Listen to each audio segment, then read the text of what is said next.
Hi everyone, happy Monday. I am so excited to be here with you today as we start a brand new sew along, this cute fall pumpkin pillow. We're gonna make this over 3 weeks. It's gonna be nice and slow and a great scrap buster.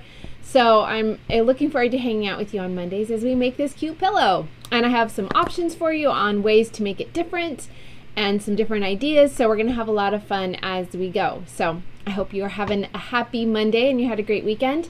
When you get on, pop on and say hi. I would love to see who's watching. I see Valeria is over here, and Melinda and Dawn and Allison. Hey everybody, welcome. I'm super glad to be here with you guys. So this is what we're making. This is my cute little fall pumpkin pillow. It's a really fun pillow. This one is sized at 16 inches.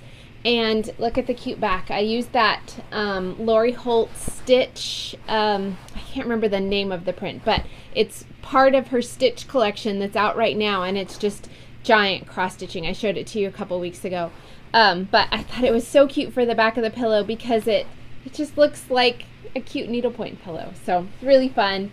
So this is one example. I'm going to be making up another example. The one that we make in the videos is going to be in Stardust. So I'm looking forward to you guys seeing that too. It's going to be really fun.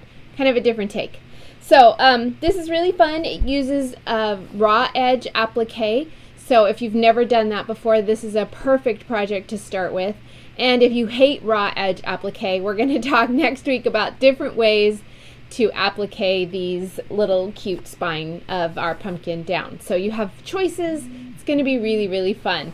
So this is what we're making today. And I have a bunch of links for you in today's video description, and I'll talk about those as we go through the class about all the things that you would need to make this with. But it's a really fun stash busting project. So you can head into your bins and see what you can find as far as fall-ish fabrics. But I also have the stitch fabrics linked in case you want to make one just like that. So we're going to talk about fun things. But I want to show you a few things first. Oh, we have Sharon over on YouTube and Jennifer and Leslie. Hi, friends. And Dawn loves the backing fabric. Me too, Dawn. I have a whole bunch of that, as you guys saw a couple weeks ago. I'm going to put it on the back of that quilt that was in the Sew Sampler box for last month. It's very, very cute. So I'll show you guys that when I get it done. Who knows when that will be. Let's see. Wendy's also here. Hey, Wendy and Teresa. Janice is here from Nova Scotia. Hey, Janice. Is it a lovely day in Nova Scotia? It's very pretty here in Tennessee.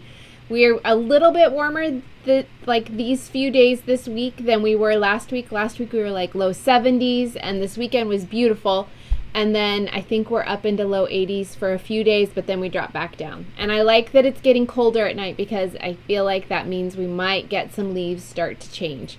Some of the trees are kind of dropping, but they're not really changing colors yet. So that's not as fun.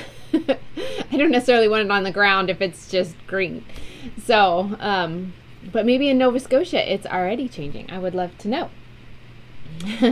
Oh, and we have Marit over from Denmark on YouTube. Hey, am I saying your name right? Marit? Marita? It's a very pretty name. I hope I'm saying it right. Oh, yay. Allison, I saw that it was raining in Arizona. That is so nice and rare. You guys are having a really nice September, which is also rare. Okay, let's talk about fun things that were on the blog this last week. So, you might have known I am sewing with Fat Quarter Shop's All the Trimmings mystery quilt. It's a Christmas quilt. They're releasing a row every week. This particular quilt this year is a row quilt. They're not always that. They're different every year. And this year, in this really cute one, and it reminds me a lot of Christmas Adventure that we just finished up last week. And so this one is a row quilt, and this last week's row was this really sweet ribbon row. Look at how cute this is, you guys. These ribbons are amazing. I had so much fun sewing them up. I want to make this into, well, this is going in the quilt, but I would like to make one up, a set of this, and use it for like a table runner. So I'm thinking, you know, this going one direction on one side and then flipping it on the other side. Whoa. I don't normally have things over here. I'm gonna be wild. And then something cute down the middle. Don't you think it would be a really sweet table runner? I think that would be super cute. So anyway, all the blocks are free. I'm sewing with Christmas Adventure, so you can pick up some of that if you want to make yours like mine. But I'm seeing so many different versions. They're all really, really cute. If you are in the Fat Quarter Shop Facebook group, which is called Kimberly's Stitch Squad, that's a really great group if you're looking for another Facebook group. And it is super fun. Somebody in there made a mantle runner out of this ribbon. So she made it longer. She did 5 ribbons instead of 4.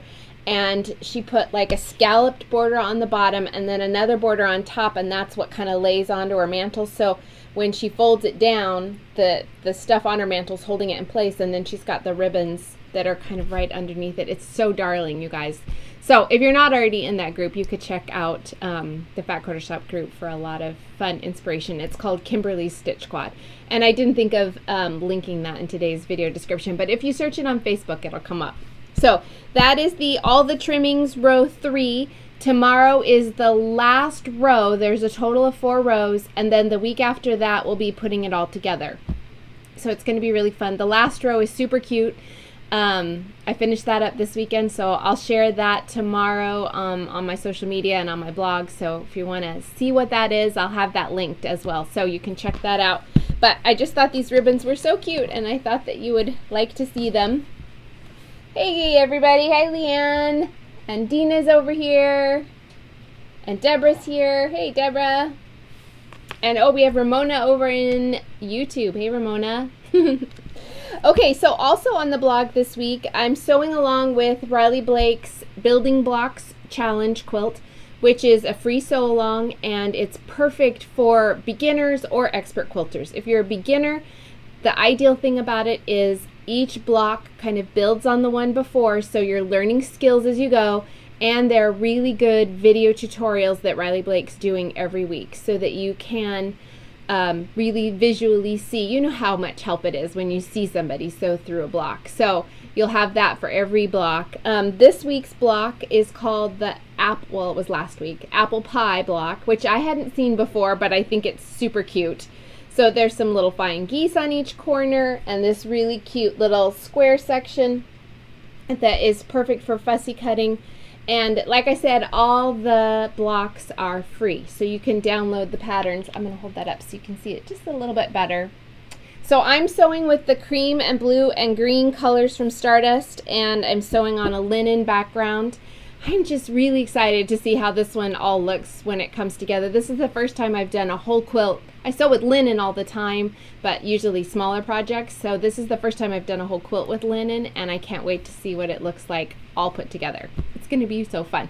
We have 2 more blocks after this one, and then after that they'll release the finishing. And I don't know if they'll release the finishing the same week as the last one, or if it will be a separate, another 2-week time period. But they're all on my blog. You can get the videos there. The links to the patterns are all there.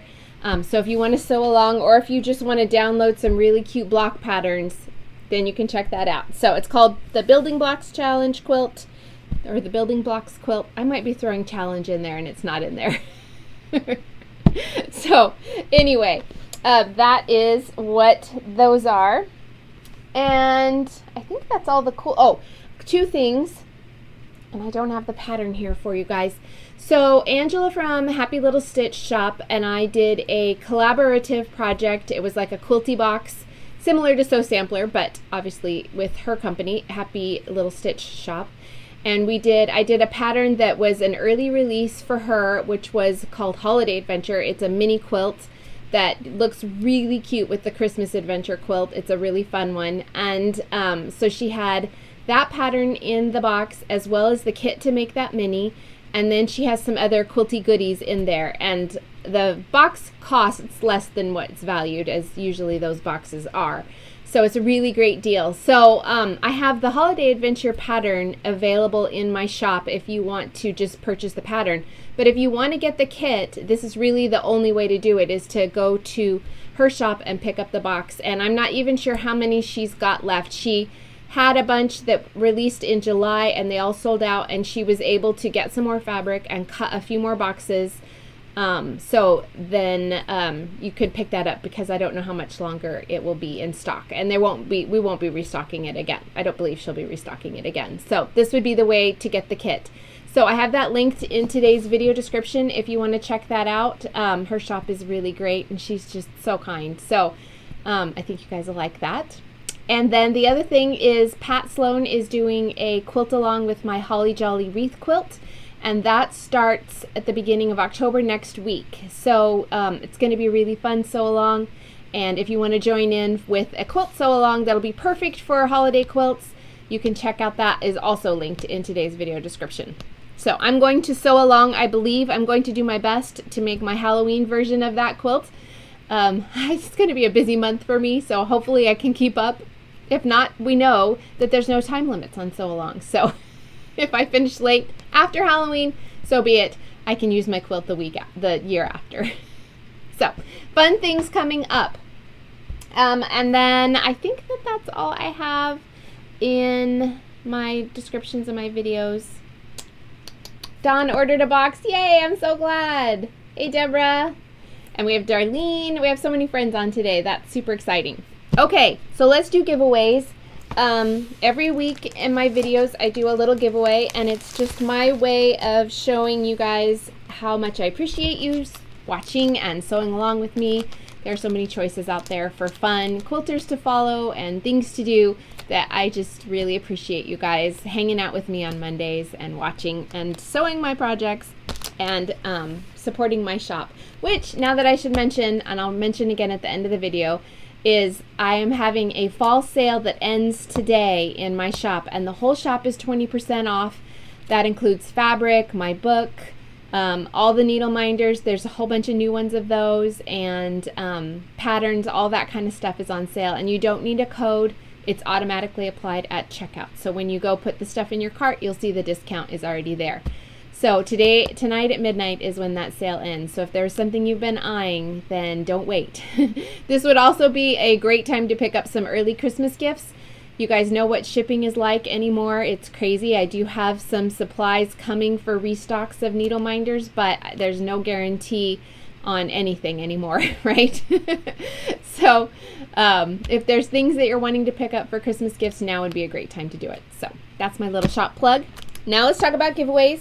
All you have to do to enter a giveaway is leave a comment on the video, whether you're watching on YouTube or on Facebook, and whether you're watching live or later in the week, is just leave a comment. That's your entry. It's super easy to do. And we kind of had a big giveaway last week because it was the ending of the Christmas Adventure Row Quilt Sew Along. So this is kind of a good big giveaway.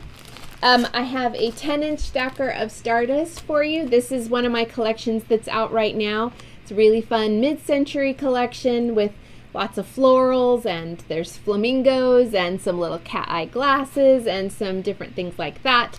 So this is a big 10-inch stacker, same as a layer cake. So I have that for you guys. And then I have a mini roly-poly, which is like the half amount of a roly-poly, a regular roly-poly, which is, I believe, 40 strips. So this is 20. And this is the Joy in the Journey collection from Riley Blake. It's really cute campers and florals. It's darling. But it's also got kind of a fun fall vibe. And this was in a Sew Sampler a couple months ago. And so was this really cute pattern called Leaves. I think it's darling. I'll hold it up so you can see it a little bit better. But it's just really cute, like fall leaves. And it looks so pretty in these fabrics, which you could use any jelly roll, or any little roly-poly, but I'm going to go ahead and give you this one and the pattern so that you can make it up. And then the info on what else you need as far as backgrounds and binding and all that kind of stuff is on here too. So this cute leaves quilt pattern. And then to stay with the fall theme, I have a fun dish towel set from Lori Holt. This is her Autumn Love dish towel set, and it has this cute little crow and pumpkin, and then the back is covered in like stitchy fall phrases. So these are really nice weighted dish towels. And then one of my brand new pumpkin needle minders that just released on Friday, and this darling little thread pin cushion. Well, it's more of a pin holder. It has a bunch of pins in it, and there's a magnet in there, so it kind of helps hold them in there, but it's just really, really cute. I love cute stuff like that. So the winner of this week's, last week's giveaway is Dawn DeMulling. Hey Dawn, I saw that you were on. I'm excited that you're here and that you're our winner for this week. So Dawn, go ahead and send me an email, bev@flamingotoes.com, and I will get your prize out to you. Melinda, you are right. That fall leaves pattern would make a really cute table runner. It's darling. I don't know if that pattern is available outside of the Sew Sampler box. It is a Fat Quarter Shop pattern, so you could check their website and see if they have it available, or you could contact them. They're super helpful as far as customer service. So tell them you're interested in the leaves pattern and they'll be able to help you out. Yay, Dawn. I'm so glad.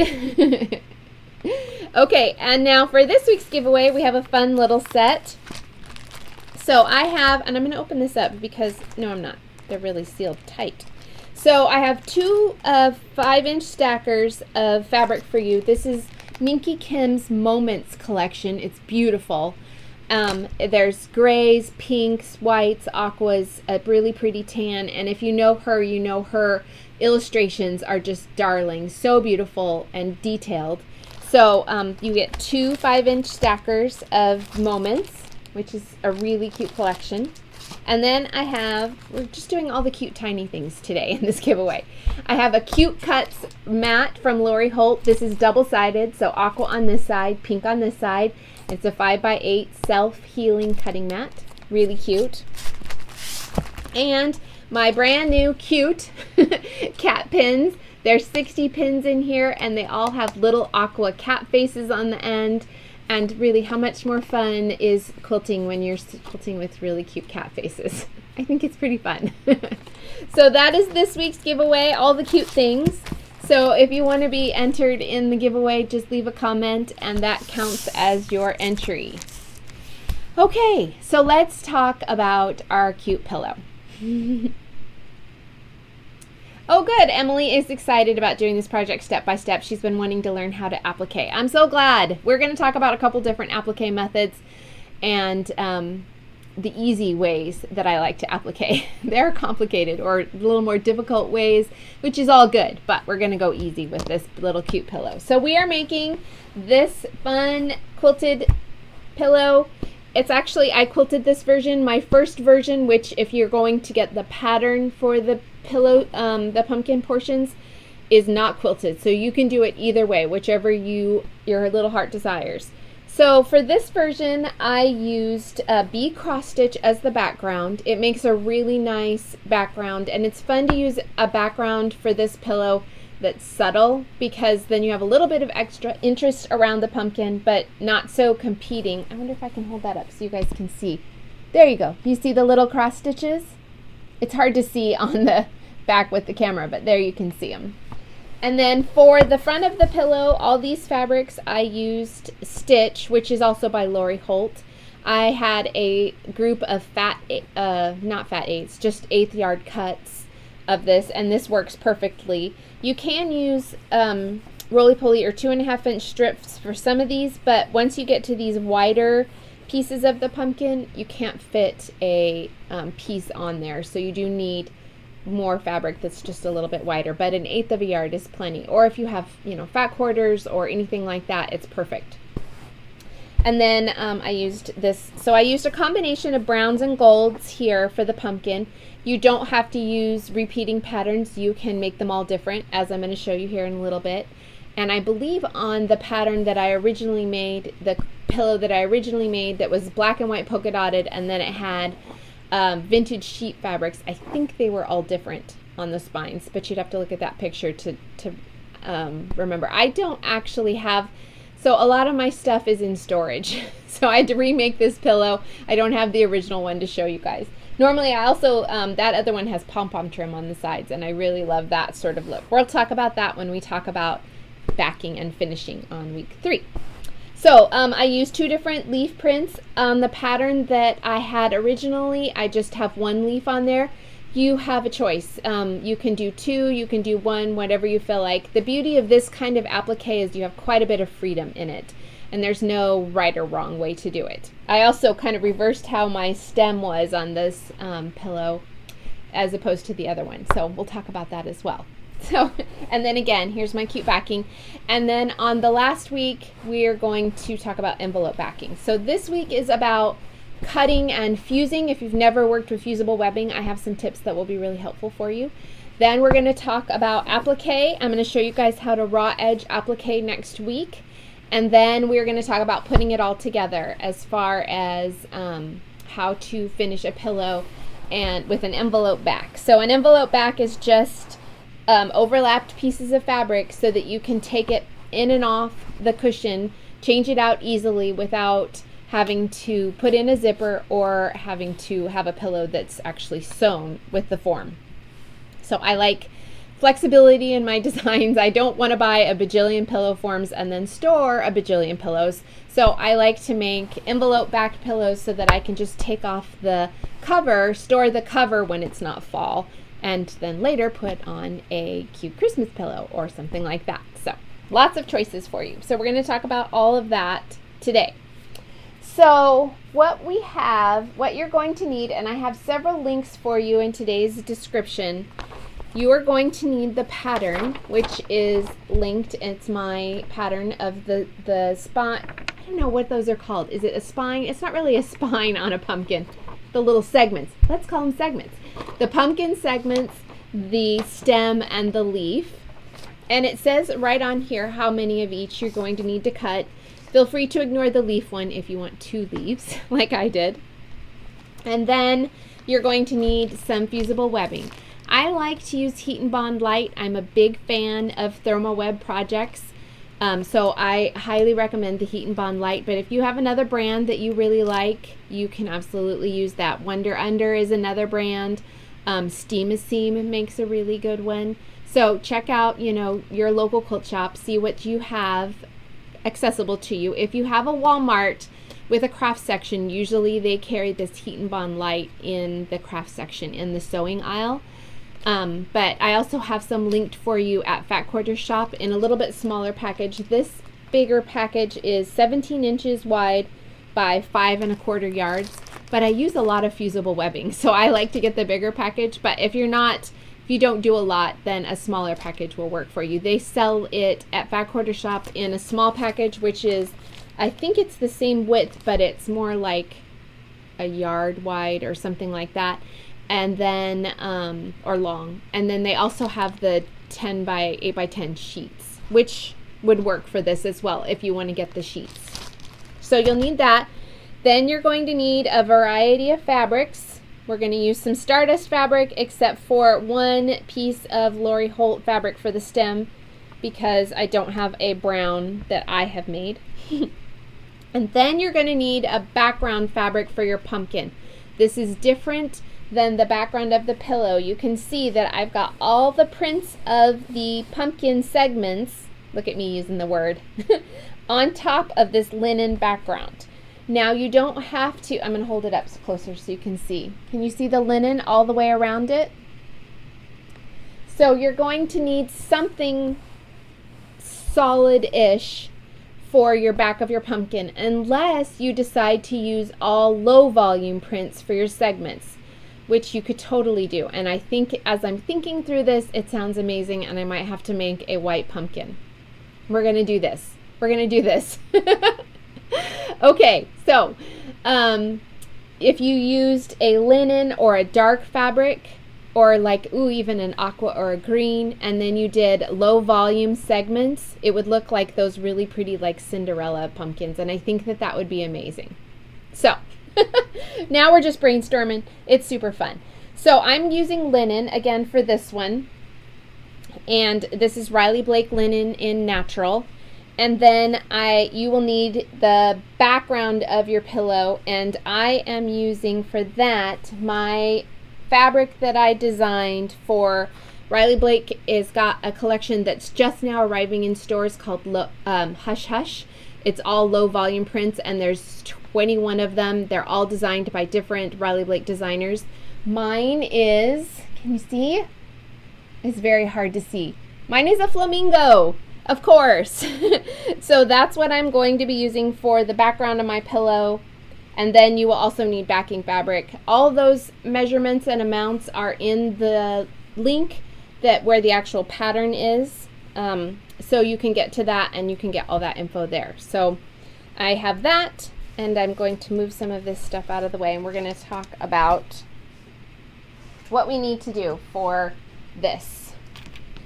Okay, so you have your little pattern pieces, and the way that I recommend working with fusible webbing, and let me just talk about fusible webbing a little bit here. Fusible webbing is not the same thing as interfacing. Interfacing is usually lighter. It is fusible on one side, but it doesn't have that paper on the other side. So that won't really work, because the thing that fusible webbing is it's fusible on both sides. There is a paper on this side, and then on this side is the webbing. You can see that shininess, but when you separate it, it's just hard to do on here.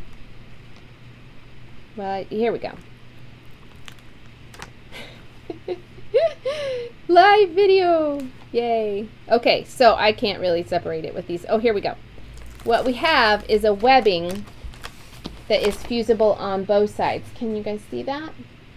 So what we'll do is we're going to trace on one side, the paper side, then we're going to fuse it to our fabric, the wrong side of our fabric, cut it out, peel off that paper, and then fuse it down. So as opposed to interfacing, which is only fusible on one side, we need something that is fusible on both sides. And that's what holds our pieces in place. So I am going to switch cameras here, and we are going to start talking about how to trace this. So let me shift some things around for you guys, and then we will start. Okay. Here we go.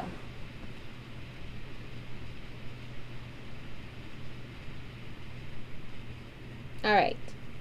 So now what I have here is that Heat and Bond light, and you want to use light because heavy, ultra, or anything else that's like that, we're going to be dealing with 2 layers of Heat and Bond and 3 layers of fabric. So we're using Heat and Bond to hold the segments onto the linen. Then we're using Heat and Bond to hold the linen onto the background fabric. So if you use anything more than a light webbing, it's going to, 1, be so stiff that it's just going to stand up on its own. And if you use anything that's thick, your machine is going to gum up. And believe me, that is really, really frustrating, because you get like a little wad of glue on your needle, your thread breaks all the time. It's really very not fun.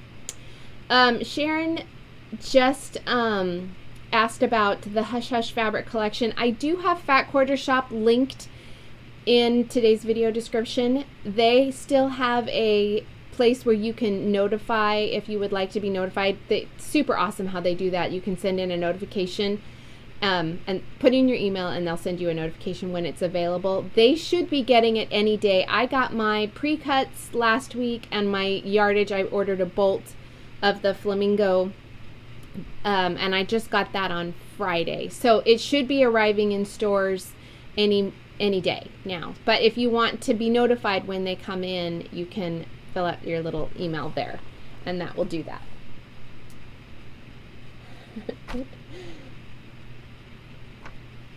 Oh, yay. I'm so glad. Wendy likes the envelope backing. That's super fun.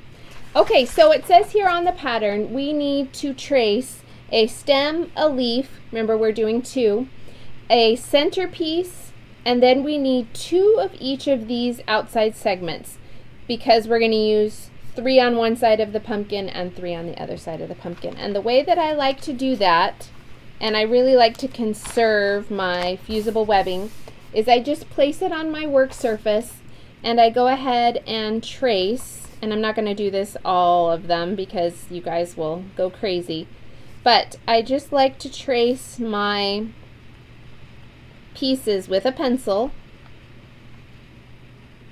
like that. And I will do that for all of these segments and pieces. So, and because I have 2 leaves, I would go ahead and just move it up and continue tracing. Now, you'll notice that these say to reverse the pattern to cut out these 3 pieces. So what I did was I traced all of the pieces this direction, then I flipped over my pattern piece, and then I traced these this way with this direction so that they were reversed correctly. I did use my light box for doing that, because once you lay it down and then you lay the fusible webbing on top of it, it's pretty hard to see. You guys can't see that, but you could also put it in a window if you tape it up in a window. You don't have to do it that way, but they are not perfectly symmetrical segments, so it does lay out a little bit easier if you trace 3 this direction and then 3 this direction. It gives you that reversed effect. So once you have that traced, you go ahead and cut around your pieces, just like we're doing here. So now I have my cute little leaf traced. I'm going to roll this up and put it over here. And I'm going to scooch over. I have my handy dandy little Oliso mini iron, which I also linked to you guys if you want to check those out. I'm a little obsessed with them. They're so cute. Oh, here, let me show you on the screen. Look how cute this is. Isn't it so darling? I just think it's so cute. And it comes with this handy little holder. So that's what I set it on. And it's perfect for little projects like this. I need to flip mine around here. Okay. Let me get this over here so you guys can actually see. So what I'm going to do now is I'm going to decide what fabrics I would like for what. So I'm using this brown for my stem, and I'm going to use these 2 greens for my leaves. You can use the same print if you would like to, or again, you can just do 1 leaf. That looks cute either way. But I'm going to go ahead and just show you this. And I'm just opening this piece up. I'm going to give this a little press first to make sure my fabric is nice and flat before I put my fusible webbing down. Now you can see the paper side is here. The glue side, can you guys see? It's hard to see on this camera, but you can really feel it with your hands. It's bumpy, it's rough, and there's a shininess to it. So maybe if I show it this way, you can see the gloss. Yeah.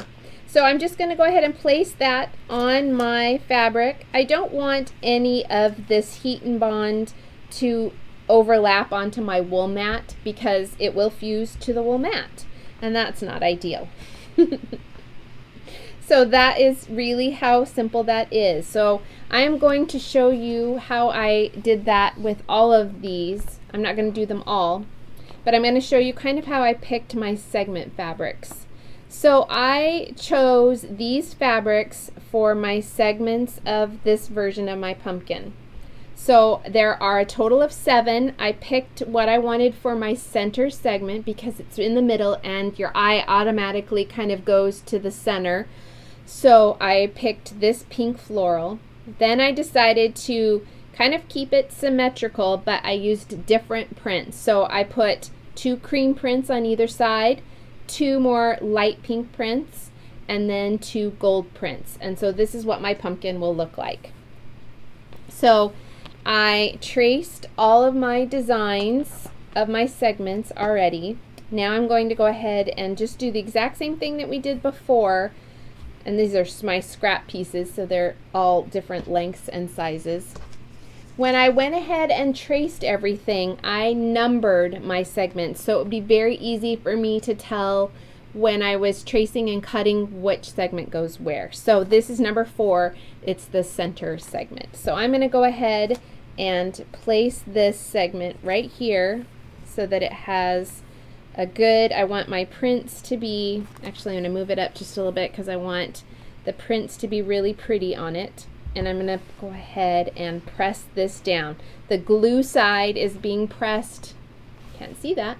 The glue side is being pressed to the wrong side of my print fabric. You don't have to press a whole crazy amount of time. You can just press until it feels like it's nicely fused. And I'm going to go ahead and just clip that out. There is my piece. You can see that it's fused on there. Okay, let's see. The iron matches the cat pens. Dawn, can you tell that I like aqua? I do. Hi, Lisa. And Jennifer's over on YouTube. And Carla. Hey, friends. Lee likes the idea of a white pumpkin. We are going to have cute white pumpkins together. I think that is really fun. Okay, so you can see that pencil outline. And here it is all fused.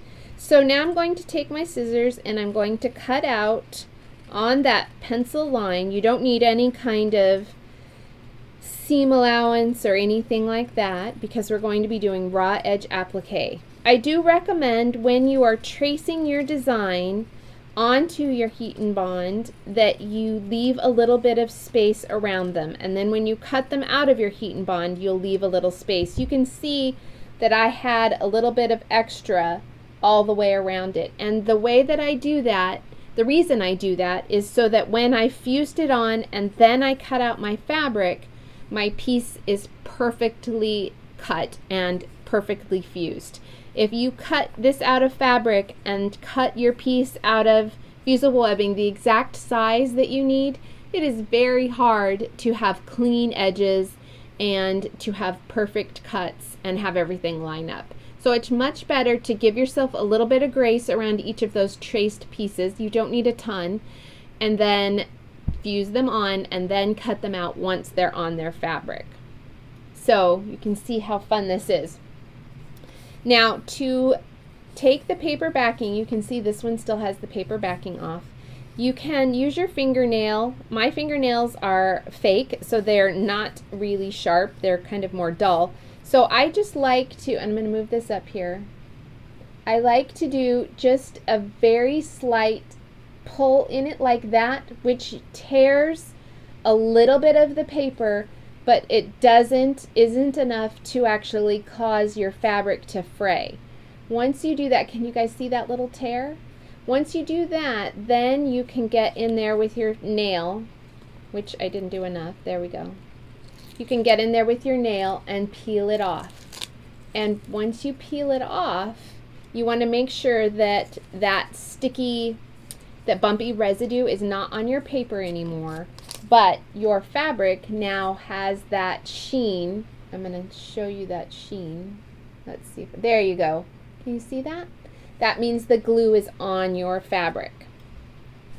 So what you're going to do is you're going to do that with all of your pieces, and then you're going to take your linen, or whatever you're using for the background of your pumpkin, and you're going to cut a piece bigger than the pumpkin pieces. So, and the size of that is in the pattern. I don't remember off the top of my head what it is. This piece that I cut is about 14 by 14. That's a little bit big since the pillow is 16 by 16, but I just like to have a little bit extra. So I'm going to press this down since I've got a little seam in here, or a little fold. So here we go. Now I'm going to lay this out. I'm going to lay my pumpkin pieces out on my linen. So I'm going to start with the center piece of my pumpkin, which I'm going to put down here because I'm going to have a stem up there at the top. So this is the middle. I don't know if I want that upside down. That one is symmetrical. I think I want it like this. Let me move up here a little bit. It might be tricky to see this all. I will move it if that's the case.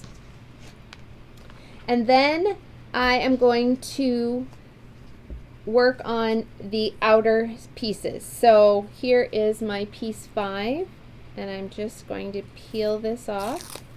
You can see how fast and easy it is to peel off. Oh yay, Rosemary, I'm so glad. Melinda, I think maybe one of your kids grabbed your phone. Oh, this one goes this way. Okay, so you can see that piece goes there. Wait, I did that wrong. Here, this goes this way. It doesn't matter, but no, I was right. You guys bear with me here. Okay, so there it is. I am leaving a little bit of space between each segment. There's no set space. This is about 1/4 of an inch, but you just don't want them right up next to each other because it won't, you want to see that background fabric through it. So there's no set area that you need to do, but just leave approximately 1/4 of an inch through there between each segment. So I'm peeling off this one, and this is going to go on this side. And you want to keep your space between segments about the same. This one is the light pink that's next, and it's going to go over here. I have another light pink that is this cute dotted fabric. And these I already put I was trying to save you a little bit of time because I didn't want to go super crazy. So this one goes over here. And I've cut this too close together on the bottom. They bump easily. The nice thing about Steam-A-Seam is that it is slightly tacky, so you can lay it down and pick it up and then move it. I'm not using that, but as long as you're careful not to bump it, it's not a problem. So then here's this one. And we're going to put this last one in place.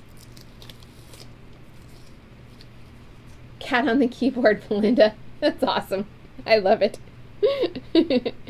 Okay, so now I have all of the segments of my pumpkin in place. You can see how cute that's going to be. Yay! Okay, and you can see that almost any fabric looks really nice on a natural linen background. I feel strongly about that. So now I'm going to go ahead and place my pumpkin leaves, and I'm going to go ahead and just lay these on all at the same time. And I'm using the darker fabric on the bottom just because I like that hint of shadow, and I'm going to actually put them on top of my stem. So now you can see I've got my stem in place, centered over the center spine, which is right here. And then I have my 2 little green leaves. And again, there's no right and wrong place to put these. You could move them here if you wanted to, and then even move one up. It's really your thing. We're gonna Bob Ross this, and it's your little world. It's your little pumpkin. So feel free to lay them out however you would like them. If you want to do just one pumpkin, one leaf, you can do just one pumpkin too. It would look like that. And that's just as cute. It's a cute little design there. So feel free to do that however you would like. I've picked these leaves up and put them back down like 8 times. Okay, now do a final check. Is everything where you want it on your cute little pumpkin? Yes? Everybody lines up, looks nice. I am just eyeballing this. This is not, the Sistine Chapel. We don't have to be perfect. We're just making a cute little pumpkin here. So now I'm going to take my iron, and I'm just this first time doing a very light kind of set. So I'm setting all my pieces in place with heat because I don't want there to be wrinkles or bubbles or anything like that when I'm pressing. So now I kind of have them very lightly pressed down, and I can spend more time and kind of shift my iron around a little bit, starting at the top and working my way down just to make sure that I don't have any little wrinkles or bubbles in my fabric. Because once you have this fused down, you can really pull it back up sometimes, but it's never, your fabric will get distorted. It's not ideal. So you want to try and have your pieces as set as you can when you press them in place. Okay, if your fusible webbing is acting funky and you're feeling like it's not pressing things really well, once you have a good press and your pieces aren't going to fall off, you can flip it over and press from the back side. That's just kind of another way to get at that glue so that your pieces are nice and flat and you have a very pretty fused piece.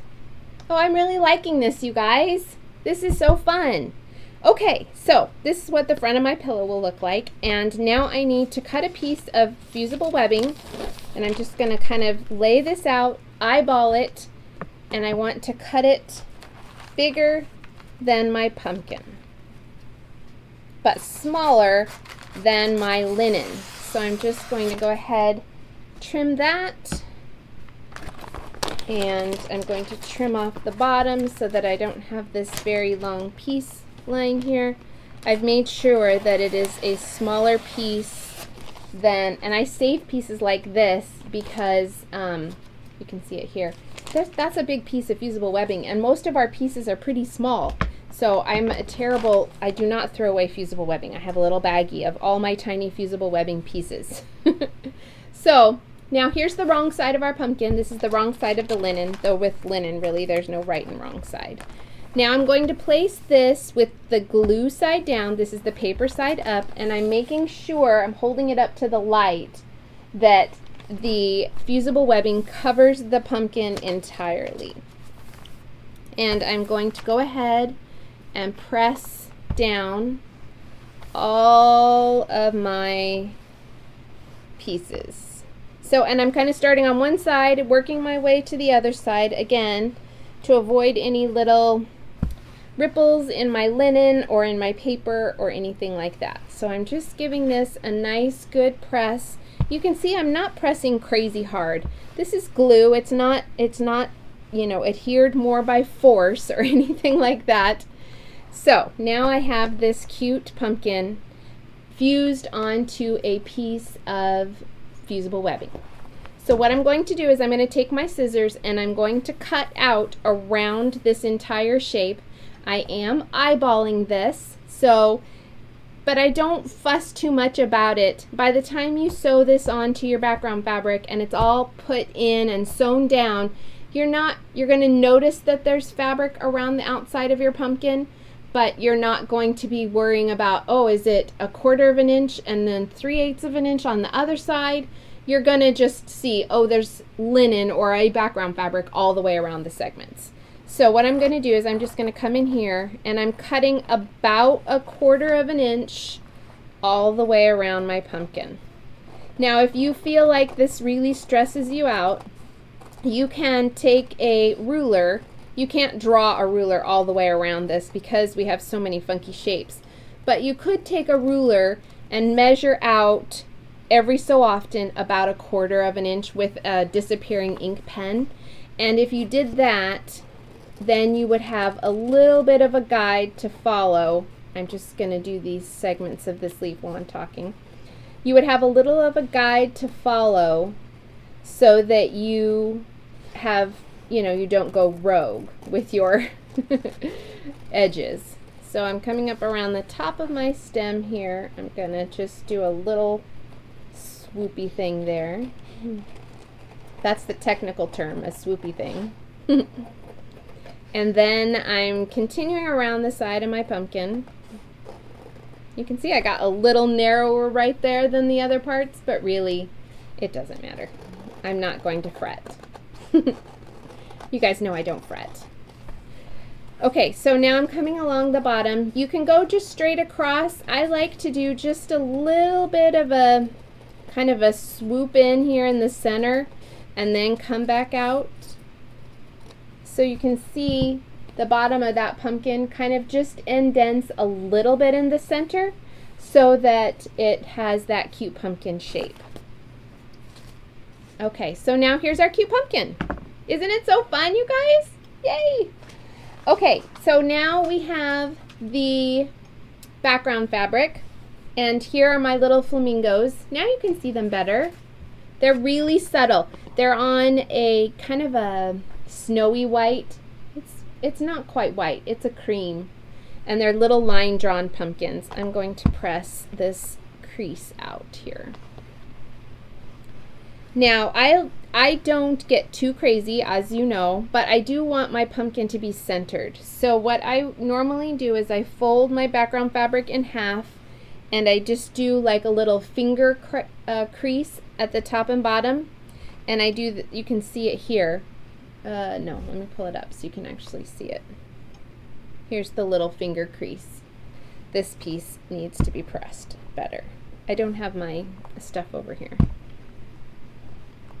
I need to hit it with a little bit of starch. So now I'm just going to do the same thing in the center, just a little finger crease, so that I can see, okay, about here's the center of my piece, and then here's the center horizontally.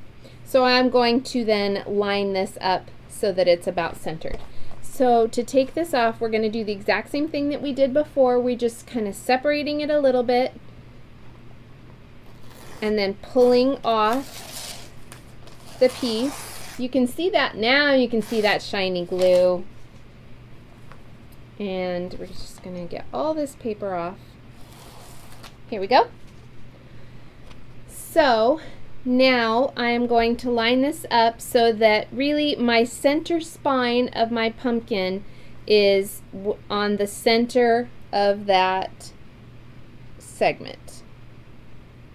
So the center segment is running down the center of my piece of fabric. Now, as far as the center of my pumpkin, I'm not measuring from here to here, though a lot of times if you're centering something, they recommend that you not include a piece like this. But if we did that, our pumpkin would be way up here at the top of our piece, and that's not ideal. So I'm just going to do like a quick little fold my pumpkin in half. Oh look, here's the center, and I'm lining it up. So I'm measuring the center between top and bottom, including the stem, not just the inside of the pumpkin. Does that make sense? There's more on centering than you probably ever wanted to know.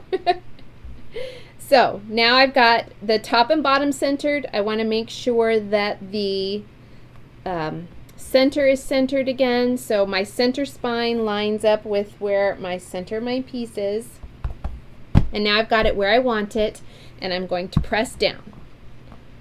So I'm just fusing that, everything in place, running my iron from the center of my pumpkin out so that everything is nice and steady. Now, because I have thicker fabrics here and I'm ironing on top of what is essentially 2 fabrics away from the glue, I am going to make sure I pull my piece over and iron on the wrong side. Then I'm ironing directly on that glue that is going to hold my pumpkin down. And the reason we do this is, one, it makes it so much easier to do that raw edge applique. We don't have to worry about our pumpkin shifting or anything like that when we are, see now I've got this a little bit still loose, so I'm going to pull this over. I think it was off the side of my well mat. So I'm just going to go over that a little bit more to make sure that it is fused really, really well. There we go. So let me shift this all over so that you guys can see what we've done. So here we go. Now we have the front of our pillow all ready. Actually, I'm going to switch cameras. But you can see how cute this looks, and you can see the linen and all of our little segments are on there, and we're ready for stitching. So let me switch cameras back again. Okay, I'm going to move that out of the way. One of these days I'm going to push that camera straight off the counter and then I'll cry. Okay, let me hold this up for you guys. Look how cute. Isn't this fun? I think this one is a whole different look than our other one, but it's just a fun take on it. And you can see that you can really get creative with your colors. Anymore, you don't have to stick traditional colors. Like, obviously it looks darling in the golds and browns. There's nothing wrong with that, but you can get creative. Maybe you like aqua, and so I think an aqua and tan or an aqua and gold pumpkin would just be amazing. So gorgeous. So feel free to use your decor colors in your pumpkin. Don't feel like you have to stick traditionally with autumn colors unless you really, really want to. So get creative, have fun with your colors. And next week we are going to work on sewing these down. So next week I'll have the machine and we're going to raw edge applique these down. This is not scary at all, you guys, I promise. and it's going to be really fun. So we're going to talk about that next week. So and this week, make sure you're posting photos of your pillow front. We want to see your fabrics and how your cute pillow looks before you sew it. So post your photos. You can share on Instagram. I'm using the pumpkin pillow sew along hashtag on Instagram. Super easy. And my post today on Instagram that shows this pillow has the hashtag in it, if you don't remember that. But you can also put photos in my Facebook group, the Flamingo Toes Stitch and Share Club. If you're on Facebook, you're watching in the group, so you're already in. If you're on YouTube, the link to that video, I did include it. It's in today's video description, so you can check that out and join. It's really fun. It's an amazing group. We have such a good group. Okay, so I also have linked today in the description the sew along that we're going to do after this pillow. We have 2 more weeks of this pillow, and then we're going to do my table runner pattern that is exclusively through Fat Quarter Shop. So check that out if you want to pick up fabrics for that, because we're going to do that next. And that is another one that is really fun to make to your own decor. I have it shown in Stardust, but you can make it up in any fabrics. I think it would be a really cute as a Christmas runner too. So just to prepare you for all the fun things coming ahead. Don't forget to enter this week's giveaway for the Moments fabric 5-inch stackers, my cat pins, and the cute cuts not table runner. I'm tired. It's done. We're done. Cutting mat. And then check out all the trimming sew along and that cute project with Riley Blake, the building blocks quilt. So if you have any questions about anything, you can always send me an email, bev@flamingotoes.com. Don't forget that the shop sale ends tonight at midnight. So that is also linked in today's video. I have new needle minders, new charms. I have 2 new shops in the Main Street series, an antique shop and a wool shop, and a very cute little floral pumpkin that's perfect for all your fall stitching. And all my fabric, everything like that is in there too. So thank you guys for tuning in. I can't wait to see your versions of this cute pillow. I'll see you next Monday. Bye.